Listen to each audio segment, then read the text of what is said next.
Hello, and welcome to another episode of Bare Bones Wargaming, a show with no bells, no whistles, no frills, just a man, a camera, and his game. On today's episode, I'm going to be going through a turn of Iwo Jima Valor of Arms, February 19th, March 25th, 1945, from S&T magazine number 92. As you can see, way back when it was only $6 an issue, back in 1983. I have been messing with this game some, and quite frankly, the conclusion I've come to with it is it's kind of like the D-Day series. It's a forerunner in a lot of ways, and I'll show you what I mean by that if you're familiar with any of the D-Day series, D-Day at Omaha Beach, Tarawa, Operation Jubilee, and Peleliu, I think I'm pronouncing that right. And then, of course, also the forthcoming Iwo Jima, which my understanding is it comes out this coming month. Well, practically this coming month. I mean, it's the end of May. So, let's just dive right in here. And as you can see on my first turn here, my Marines have managed to get up in a little bit here. They've done okay. But there's still some serious strong points of resistance. Let's just zoom in here. As you can see here, we didn't get very far, but you can see right down here, there's a serious strong point of resistance. There's also another one here in front of the airfield. And then down over here, we also have some other spots as well, too. Okay. So, first turn kind of went okay, but not as good as I was hoping, to be completely honest about it all. So, first of all, on each turn, first thing you have is the Marine planning phase. So the first thing we have to do is figure out our support points. Support points we can use in the game to basically try to reduce the impact of Japanese assaults. Basically, you can think of it as like artillery air support, calling it in when the enemy is striking and attacking at you. So we get those first. Okay, and then we move on to other parts of the turn because it's pretty much, straightforward. You get 17 points, and it is a use it or lose it kind of thing. So if you don't use them during the turn, you're going to lose them. Each turn you get a certain amount as indicated by the turn record track. Now for the movement phase, you can move all your supplied Marines, and the way your Marines are supplied is, unless they're declared the Independent Brigade, which can be done. I just haven't done it for this playthrough just because I've been working on learning the supply rules, quote-unquote, as normal. But basically, supply all comes down to connections to headquarters. So if we zoom in down here, you can see, hopefully, where are they? Where'd they go? There they are. You can see the 5th headquarters there. Let me come back out a little bit. And you can see, now from there, basically any unit that's connected to that particular regiment, within 5 hexes of it, they can be in supply, which means they can move. Movement's pretty simple in this game. You basically can move any unit. You move it one at a time. You can move it up to 5 hexes total. What you cannot do is move directly from one Japanese zone of control to another. Now, if you move, the Japanese will get what's basically opportunity fire, and they will get a chance to open up on you. Now, some of the Japanese positions at the beginning of the game, you can see up here above the airfield, are white. That's because they're unknown at this point. At the start of the game, when you set up the Japanese, you mix all the units from particular parts of the island. There's the Suribachi part, there's the western part, etc.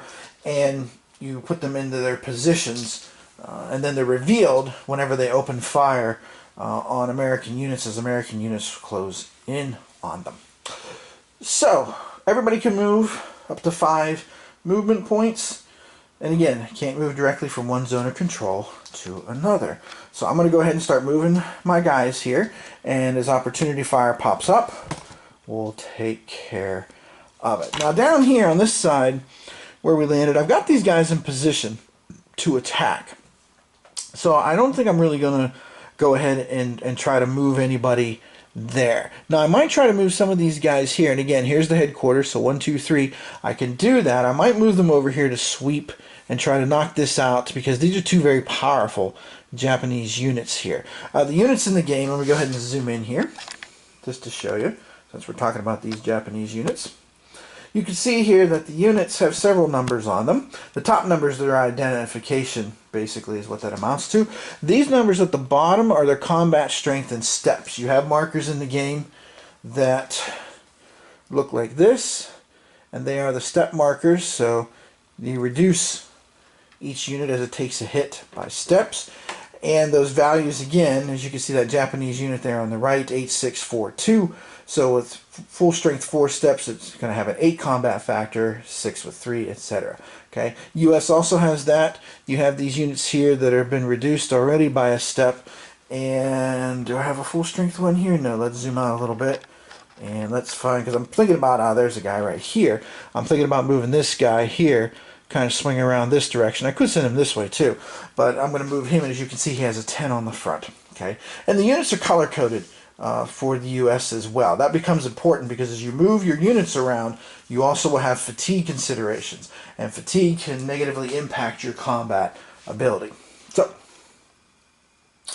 So what I'm going to do here is I'm going to go ahead and just move some units.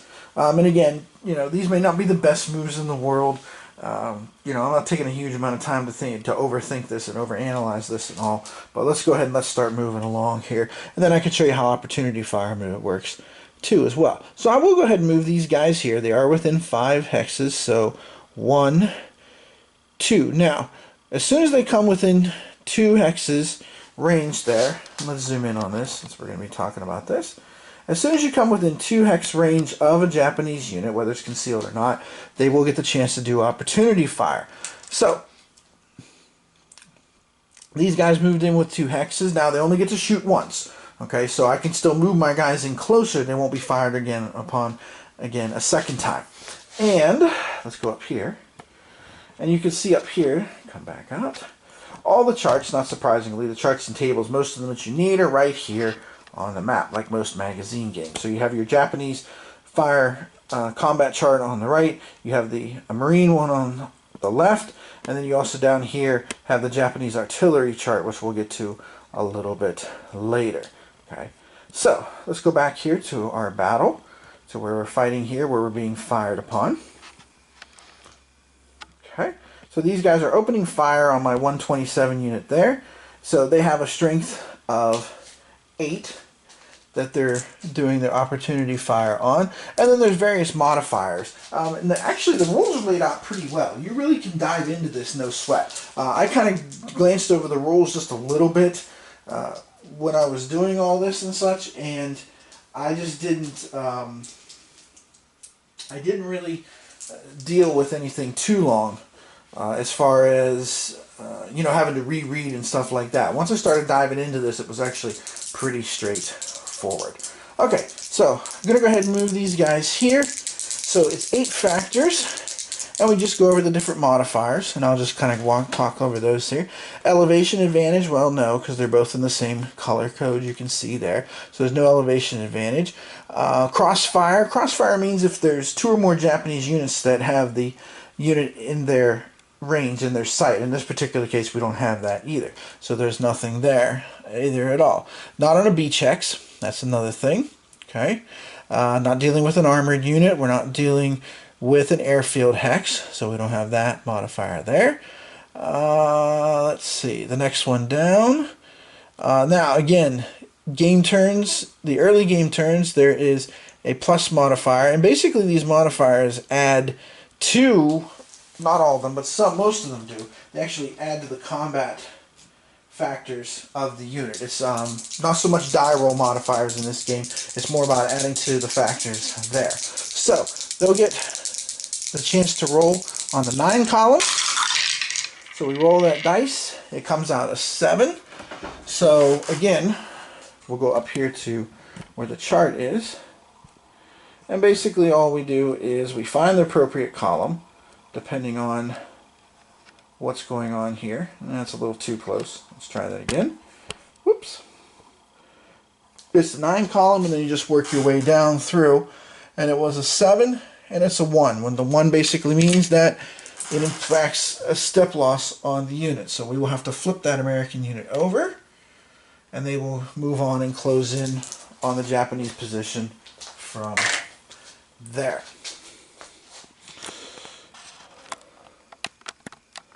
Okay, now, so we move that unit around. Now, some of these units I'm not going to maybe want to move a whole lot because, again, there is a fatigue factor here. The more of your units you put near Japanese units, the more fatigue you're going to have to deal with in this particular game. And fatigue will give you negative combat factors for your units. And fatigue is basically based on how many of your units are near Japanese units at the end of the movement phase. Alright, so what I think I'm going to do is I'm going to go ahead and move these guys up to here. I am going to bring this tank up. Now, stacking in the game, there's basically no stacking. However, there is 2 exceptions. You can stack an armored unit with a marine unit, and you can stack a headquarters unit on top too. But that is the only stacking you're allowed to do in this game. So, although the map's not very big, and you can see it kind of looks a little crowded, it's not a big issue because you don't have any stacking much in this. Now, again, this tank is moved within range here for opportunity fire. So let's take a look here and see. They do have an elevation advantage. So that will now give them 9 factors to attack with. And it is +2, or turn 2, so they'll get another one for that. So we're rolling on the 10 column here. It's an 8. And that armored unit does indeed take a hit before it moves up into here to support the units that are going to be attacking that spot there. Okay.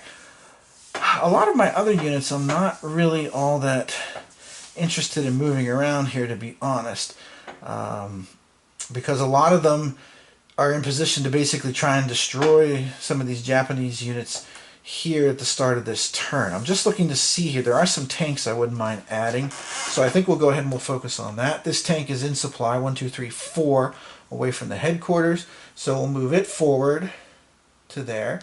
Now, this Japanese unit is extremely weak. It's only got a combat factor of 1 because it's already suffered a step loss. So basically, you're looking at 2 and 3. And on the 3 column, you don't really have much of a chance here, to be honest about it all. It's a 9, completely missed. So, no chance there for them really to do any damage. And now I've got that armor support to try and help me knock out some of these other spots here. Okay. Let's see. Let's keep up with the armor support here as well. So I'll go ahead and move this tank into here. And again, this guy's already suffered a step loss, so they're down to 2 combat factors. Elevation's 3, the other thing is 4, and it's a 6. So again, you're not getting a whole lot of damage here. You're not getting a whole lot of things happening right now at this point as I move these units into position. And I'll bring this other tank up to try and give support as well. And it's the same factors here. Ouch, except this one, ooh, just missed. So, whew, that was close, but no cigar for the Japanese. Let's see, do I want to move any other guys up into position to attack right now, or do I just want to sit still and wait? I think I might sit still and wait with some of my other guys here. I'm debating, though, because I wouldn't mind getting some of these guys off the beach. Being on the beach is really a bad spot to be in, but the problem is, you know, as you try to infiltrate and move around on some of these things, you can get yourself into big trouble here as well, too. I'm going to move these guys forward to make room to get these other guys down here off the beach. So this here, that'll be 2. No elevation on this, 3. And, yeah, no hit there, so that's good news. I'll move these guys up, and they, of course, will also have a problem. Actually, they'll have 2 problems because they're also in a crossfire situation there. These guys I just moved here, this Japanese unit, actually this one too. So that's going to be +1 for elevation, +2 for crossfire, and then +3 because it's turn 2.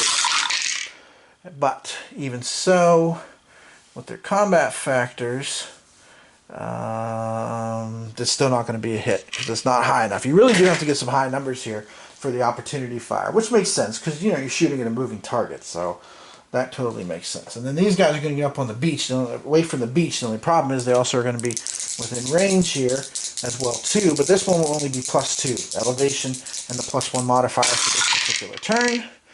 Ooh, but that is a 10.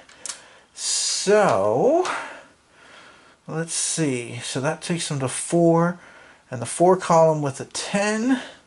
Oop, nope, it is still going to miss. So that's good news as well for those guys. So, okay, now bringing in your reinforcements, you basically have to set them up down here on the beach wave hexes, which is here on the green.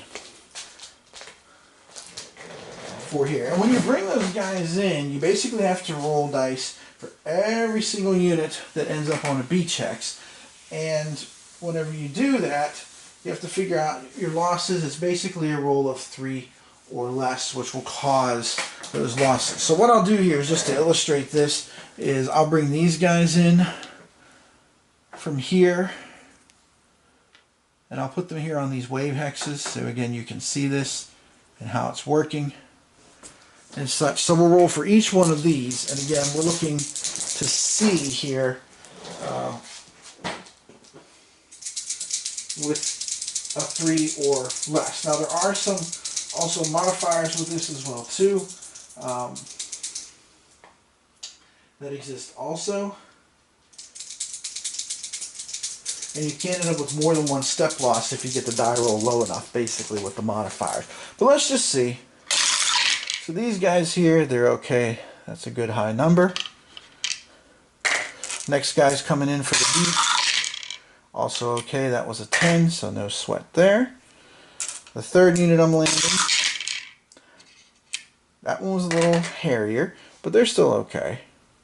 And then last but not least, I have this tank unit coming onto the beach. Ooh, let's check the modifiers on that, because as you can see there, that's a 4. So let's double check here and see when it comes to landing the reinforcements. So each Japanese unit within 2 hexes, well, there's nobody within hexes of those beach areas there because that area is basically being cleared out. That's actually the big modifier here, is that one there, just how close you are landing.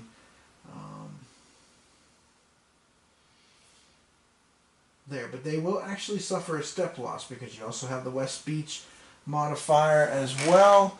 But actually, no, this is the Suribachi one. So this one's actually okay. Oh, actually, you know what? The West Beach is over here. That's the other side of the island. At the beginning of the game, you can choose. Historically, the Marines landed here, where I've got all my guys on, but you can also choose to land on the other side of the island if you wish to go ahead and do that. And again, I'm just trying to give you a feel of this. So I've got a whole boatload of guys here that, let me see, you can see them, that also are supposed to come in this turn, but I'm just going to leave them alone because I just want to give you an idea of how the game plays. So again, so you can decide, you know, is this for me? Do I think I want to go ahead and do this or not? So the next part here now is the Japanese combat phase, which begins with artillery strikes. Now the artillery strikes are determined by the table that's up here on the map. Let's zoom in on that. And it's also determined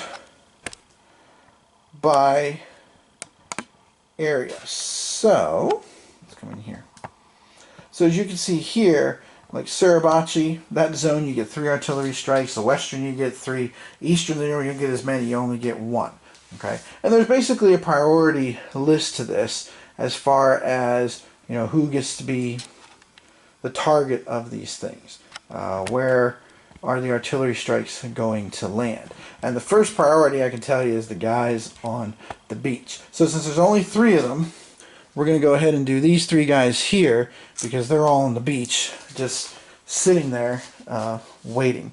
So we'll go ahead and attack them at their full strength there of 10 with these artillery strikes. Now artillery strikes have basically a set amount that you start with, and then you move from there. And again, you know, just to show you and emphasize the point, you know, when you look at the rule book here, as you can see somebody highlight, I didn't do this. I rarely do that with my rules. But you can see it's all broken down, you know, like, here we go. We're on artillery strikes. So as you can see here with the artillery strikes, it takes you through it step by step. So again, this is a very easy game to get into. And if you have played the D-Day games with this, it's pretty easy to get into this. It's not very hard at all. Okay. So basically they start with a combat strength of 4. You get to add 1 if it's a beach hex. So that's going to make this 5 on these.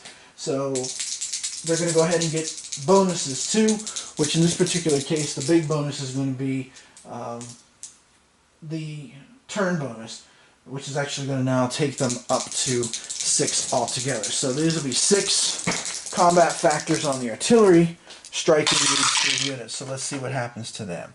So that's a 9. With artillery a 6, that's a step loss. So these guys get reduced. I probably should have gotten them off the beach is what I should have done. Quite frankly, I should have moved them up some. But again, you know, some of this I'm doing just to show you how the game works. These guys also took a step loss as well. And every time you end up with step losses here for the Marines, over here on this side of the map, you can see over here on the edge, there's some tracks, and one of them is the victory point track. And basically the Japanese score victory points. And then how they score victory points, of course, is, well, eliminating Marine strength. I mean, that's kind of, I guess it's a kind of euphemistic way of saying that, you know, killing people off. Because I mean, that's what they're doing. So, last one's a 6. So those guys are actually going to be okay from that last artillery attack there. Okay. So again, just to give you an idea, you know, the artillery attack, how that works. And now, in the Japanese phase, after doing all of the other artillery attacks, which we would have some for the western part too, and such, then you would go ahead and move on to the regular combat attacks, the regular fire attacks, which basically, it's very similar to the opportunity fire, except it's on a different part of the chart, which of course makes it a little more powerful, a little more deadly, and can reduce some of the steps there with the Marine units before they have a chance to come to grips with the enemy. Now, once the Japanese get done firing, which again they would fire on all of these things here, and again they would fire one time, so they wouldn't be able to shoot at everybody. They'd have to be focusing on one particular unit in doing this. Then the Marines would get their chance. Now the Marines, you can't combine them. They have to attack individually, one at a time. And the big good thing with the Marines is this. Let me show you the combat chart here. So let's zoom in. If you look here at the Marine chart, you will notice that you have numbers. Those are step losses, so you can reduce the Japanese. But all these A's at the top, up here, those are ambush, which basically gives the Japanese a chance to basically open fire. You know, you blundered into a very well camouflaged situation, which again was not atypical of this sort of situation and what was going on with this particular battle. If you know anything about the Pacific Theater in World War II, the Japanese were dug into these caves big time. It took serious effort to squirrel them out, to ferret them out, if you will. Okay. So you do have to be careful when you're doing that with the Marines, because that can backfire too. So let me just go through a basic Marine combat here. And again, I know I didn't do some of the Japanese fire on this, but I didn't do it simply because, for time purposes for one thing. But again, I'm just trying to give you an idea how the game plays and how it flows. So for this particular part of the example, let's go over here to the other side, to these guys, and we'll go ahead and actually what I'll do is I'll go ahead and do a couple of examples here with these guys, showing again, you know, we'll do the fire with the Japanese units, and then we'll do the Marine ones too, and then we'll talk about all the modifiers that the Marines have with this. So here, this Japanese unit here, can open fire. And again, priority-wise, you can do... there are choices, there are decisions, because this is a solo game, of course. But I'm going to go ahead and I'm going to attack this unit here because it's the strongest unit. So there is a step loss on it, so it is a 2. There is no elevation. And again, you go through all of these things, the elevation and what turn it is, beach hexes, all that kind of stuff. The modifiers do apply and don't apply to certain types of combat, because there are, if you notice from those pages before, there's about 5 different types of Japanese combat here in the game. So let's just see if they get any kind of hit here on these guys. There's no elevation, but it is the turn there, so we'll give them a 3. But again, they're basically going to need serious help, which they're not going to get in trying to hit that unit there. Okay. Now, with the Marines units, again, you have to use each one. Okay, so you start off with the Marine forces, basically with the basic combat number there, which is a 9. The biggest thing, to be honest, that really affects the Marines, and you also have to be in supply, I should mention that too. One of the things you have to manage here very carefully is supply through zones of control, and you can trace supply through a zone of control that has a Marine unit in it. So you want to be careful how you position your headquarters and make sure your headquarters don't get disrupted, because headquarters being disrupted will seriously slow you down. So I've got 9 there to start with here, okay, on this, and depending on what's going on here, I can do a couple of things. I'll just go over the combat modifiers with you. You can also, if units from the same battalion have already attacked this position, excuse me, you can get 1 added to your combat ability. Well, since this is the first one here, we're not going to get anything added to it. However, you subtract a couple of things here. Subtract elevation advantage. Well, we don't have an elevation advantage here, so there's no worries with that either. Japanese unit making a banzai charge. That's actually a night thing, which I'll talk about in a little bit. And then this is the big one, though. For every 2 fatigue points in the attacker's fatigue level. Okay, so let's take a look at that here. So this unit that we're attacking with here right now is part of the 23rd formation here, the 23rd Battalion, I believe. I think these are regiments and battalions. I'm going to be honest. I don't always pay attention and remember all that, other than the fact of how the numbers work. But what's the fatigue thing about? Well, let's look up here. Again, over here on this side of the board, you got quite a few tracks. But the one we're focusing on here right now is this one on the right, and this is the fatigue track. Now you can see there's a marker for each regiment showing what... Let me make sure that's regiment or battalion. Hold on a second. Let me look here at the rule book. So I don't want to give you the wrong impression on the scale of this either. Yes, regiment. Okay, so regiment. So this is the 23rd Regiment. So let's look up here at the fatigue track here, and we're looking for the 23 marker. Well, the 23 marker would be adjusted. You adjust it basically at the beginning of combat and count up how many of your units are next to any Japanese forces, and then that increases your fatigue all the way up to 9. For every 2 points of fatigue, you're going to subtract 1 from the combat ability here. Okay, so the 23rd does not have that many units next to Japanese formations, although they did pick up a few more here. So let me count here: 1, 2, 3, 4, 5. So there's actually, they went up to 6. So let's adjust them. So they're now up to 6 there. That's the 23, right? That's one thing. As you can see, these are half-inch counters, and if you've got old eyes like I do, that can be a bit challenging. Okay, so that's going to be -3. So we started out with 9. We're going to subtract 3 for the fatigue, so now we're down to 6. So let's see if we get anything here with these guys. And again, you just check the chart, and one of the things you have to do with the chart, let me zoom back out here. One of the things you have to do with the Marine chart is you have to check and see what class of position are you attacking. There are 3 types of Japanese positions here.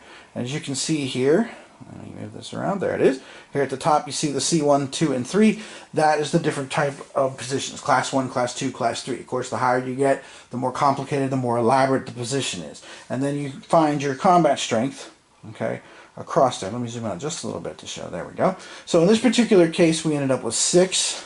This is a Class 1 position. So we go over here, and I rolled a 7. A 7, unfortunately, is not enough to do any kind of damage. So those guys were not able to do that.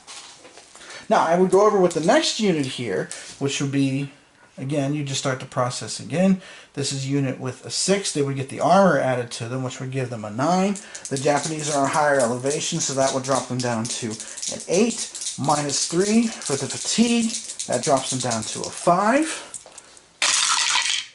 And I rolled a 5, and once again, not so good. Okay, and notice this time, actually, if you see here with the 5, let me come back out a tiny bit, with the 5 and the 5, class 1 of 5, I just missed, there's a dash there, I just missed being ambushed by the Japanese. So that could have been really, really, really ugly. Okay.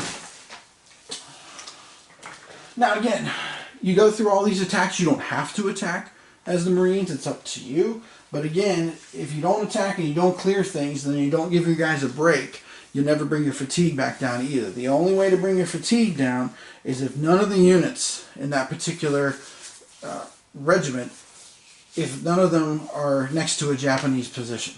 That's the only way you bring it down. And then you only bring it down, I believe, if I remember correctly, let me just make sure. I'm pretty sure you only bring it down by 1. So, in other words, it's going to take a while, and you really don't have that much time. You've got to get this thing clear. Okay? Why do I say that? Well, because at the end of each turn, you end up rolling a die, which impacts, or I should say reflects, it simulates. The B-29s not being able to use the airfields here on Iwo Jima, and depending on the roll of the points, you can end up losing B-29s, which gives the Japanese more victory points. Okay. Yeah, again, it is if none of them are next to one, you move it back only 1 space. So, you know, once you guys, the intensity of the fighting that went on here and stuff is going to take a while to kind of get them rested. Okay. So after you're done with all the combat and stuff, then you have the replacement phase. But right now in turn 2, I don't have any replacements. But on each turn, you can have both armor and infantry replacements as the game goes on. And you can get those things replaced. You can take away Japanese victory points by doing that. Okay. And on the night phase, when it comes to the night phase of each turn, you're basically rolling a die. And then you end up coming up with a number that tells you how many infantry units that will be attacked by the Japanese in these night attacks. Okay. And again, everything's laid out how that works. It's all very straightforward and very simple. So, that kind of gives you an overview of the game. I will say that the game is okay, in my opinion. I'm definitely looking forward to the D-Day system because I do enjoy, as far as simulations and games of amphibious assault, I actually enjoy the D-Day at Tarawa more than this game. But I see this game as a forerunner, though, too, although Tarawa is much more streamlined. It's a simpler system. It's easier to play. The counters are much bigger, for one thing. And being diceless with all the cards and stuff, that's kind of cool, too, also, in my opinion, as well. So, I guess when I'm thinking about this and evaluating this, this is the kind of game that I might pull out from time to time. It may be completely superseded by the D-Day at Iwo Jima game, which is supposed to come out here next. But if you want to play a game that really gives you the feel of the grind here, you do feel that. Because as you work on trying to move you guys around, then you have to worry about fatigue. And you have to deal with all the opportunity fires. You know, you're moving you guys around, exposing them to attack, and then the night attacks and stuff that the Japanese did throughout the war. Because from my understanding of things that I've read, and actually years ago when I used to teach, we had a guest teacher from Japan, and he and I spent quite a bit of time talking about history of all types, and including World War II. But basically the Japanese attacked us at night because they believed that American troops were not as combat effective, would get spooked at night. They thought they had a significant advantage by attacking American troops after dark, if you will. So that's why they did a lot of that stuff, and they're also very good at night actions, also naval night actions too, if you know anything about the Pacific Theater as well. I don't know how much further I'll take this game, because while I do like it, it may be a little too detailed for me. There is a lot here to go over with each one of the checklists of things, but again, it is laid out very nicely. If this is your cup of tea, if what you've seen here, you're kind of like, yeah, okay, cool, I could get, into this, moving across the map and reducing all these strong points, and, I really want to see, how did all that unfold and how did it work. This definitely would be that kind of game for you. But again, I think while I will keep it in my collection, just in case if I don't care for the D-Day at Iwo Jima, because I mentioned this before last video, some of the D-Day games have been kind of hit and miss for me. I like the Tarawa one, so I'm hoping Iwo Jima is going to be more like Tarawa and less like Peleliu. I don't know if I like the Peleliu one less because the system, I'm not sure. Or not the system. Not the system is what I meant. I meant the situation more. The way that the landings were more constricted and that kind of thing and stuff. Tarawa was a little more wide open, even though they had the problems with the tides and the reefs and all that stuff. But I will say this, if D-Day at Iwo Jima does not strike my fancy, then what I want to do an island invasion game, I'll probably go back to this one, quite frankly, because it is. I think it is a good game and it's a good simulation. It might be just a little too plodding for me, but again, if you like to plod, or to quote Orson Welles playing Cardinal Wolsey in A Man for All Seasons, you're a plodder. All right, we'll plod. If that's you, this is a good game then I think for you. And again, I think it's a good game, period. It's just not my cup of tea, to be honest. So, alright, that being said, wrap up here this session by talking about a few things, what will be happening here in the near future. One, my copy of Cataclysm I found out today will not be delivered until Monday. To quote the dude from The Big Lebowski, that's a bummer, man. So, in the meantime, I might actually pull out D-Day at Tarawa, and maybe then do a video of it. That was one thing I wanted to mention about this game here too. The game here is long, but they're shorter scenarios. There's scenarios in this that only go 6 turns and 14 turns. So if you don't want to do the whole grueling knockdown, drag them out, fight to the death 35 turn game, you can do just like the initial waves, the first couple of almost the first week of the battle with the 6 turns, and then there's another scenario that covers 14 turns, and then in the rule book they give the abbreviated victory point levels, which the victory point levels, if you notice, are underneath the Marine combat table there. So just wanted to mention that, because again, D-Day at Tarawa was like that too. You don't have to play the whole thing if you don't want to. So I'm not sure if I'm going to go with that. Again, I'm fixated on the Pacific Theater. I'm probably not going to pull out Carrier. I love Carrier. If you want a game on Carrier warfare, that is the best to me, personally, in my humble opinion. I'm probably not going to do that because that's a long game, and Monday's going to be here before you know it. I mean, tomorrow's what, Thursday? Yeah, tomorrow's Thursday. Well, maybe. Yeah, we'll see. I might be a little satiated with Carrier operations, though, after playing Fires and Midway. But I'm also thinking about Silent Victory, which is a very good narrative game of the U.S. submarine war against the Japanese in World War II. I also managed to swing on Board Game Geek a trade for Tokyo Express, which is a solitaire game also.